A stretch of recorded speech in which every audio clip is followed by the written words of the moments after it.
آپ کو ڈبل ملتا ہے. تو انہوں نے اتنا خرچہ کیا ہے. پروردگار ان کے رزق میں اضافہ کرے, ان کی فیملی کو شاد و آباد رکھے. اور بس ہم زینبیہ پہنچ گئے ہیں. ماشاءاللہ سے یہ دیکھ سکتے ہیں اتنی بڑی یہ زینبیہ ہے. یہ زینبیہ جو جمی یہاں پر ہے یہ یوروپ کی سب سے بڑی جعفریہ مسجد ہے, اور اتنا بڑا پیچھے گراؤنڈ ہے جہاں پر جلوس ہوا تھا. اب ہم جا رہے ہیں اوپر فرسٹ فلور پر, جہاں پر پاکستانیوں کو اسپیس اویلیبل کی گئی ہے فور مجلس. الحمدللہ جو یہاں آ سکتے ہیں, جن کا نام مجلس میں لکھا ہوتا ہے, وہ ضرور پہنچتا ہے. میں یہ کلمہ پڑھ رہا ہوں جس کے رونے اور سسکیوں کی صدا آج تک سلطان سے گونجتی ہے. وہ مظلوم بیوی کی مظلوم ماں بیوی رباب سلام اللہ, جو اپنی معصوم بچی کی چیخیں سن کر بے بسی کے آنسو بہاتی رہی. ان دو مظلوم بیویوں کے لیے بلند تر صلوات.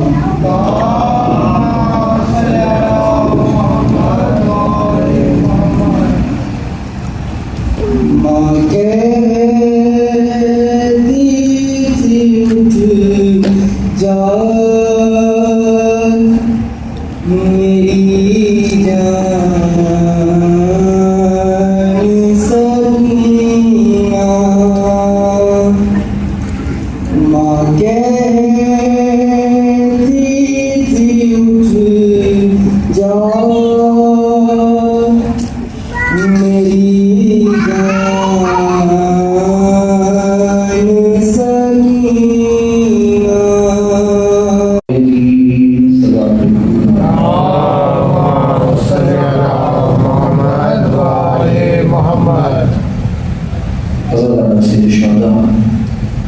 گفتگو کو شروع کرنے سے پہلے گزارش ہے کہ تھوڑا نزدیک آ جائیں تاکہ بات کرنے میں آسانی ہو, اور یہ جو درمیان کا فاصلہ ہے وہ بھی ختم ہو جائے. ضرور پڑھیں محمد وعلی محمد.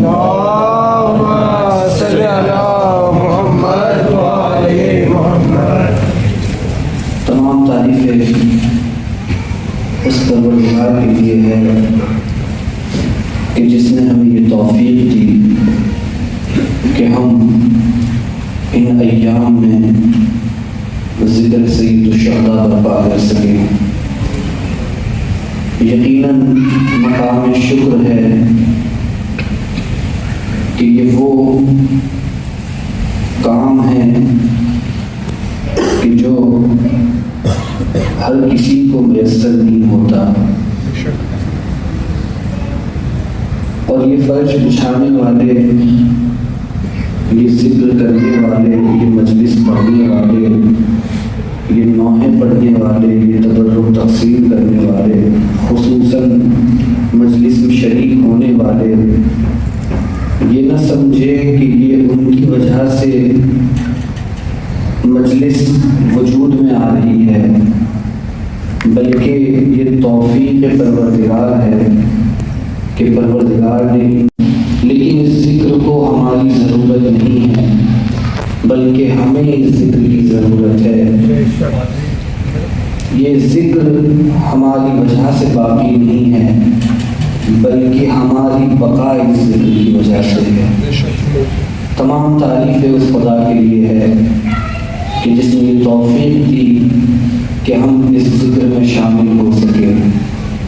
کیونکہ اگر صاحب عزا اجازت نہ دے تو نہ کوئی اس بارگاہ میں کچھ بول سکتا ہے, نہ کوئی کچھ سن سکتا ہے, نہ کوئی یہاں پر شریک ہو سکتا ہے. یہ صاحب عزا کی اجازت ہے کہ جس کی بدولت ہم اور آپ یہاں پر جمع ہوئے ہیں.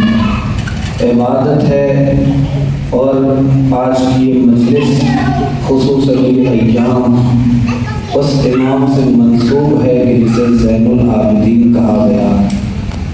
انشاءاللہ میں عرض کروں گا, لیکن اس سے پہلے کچھ تمہیدی گفتگو ہے کہ جسے آپ کی خدمت میں بیان کرنا چاہتا ہوں, تاکہ یہ موضوع, یہ بات ہمارے اور آپ کے دلوں تک اتر جائے.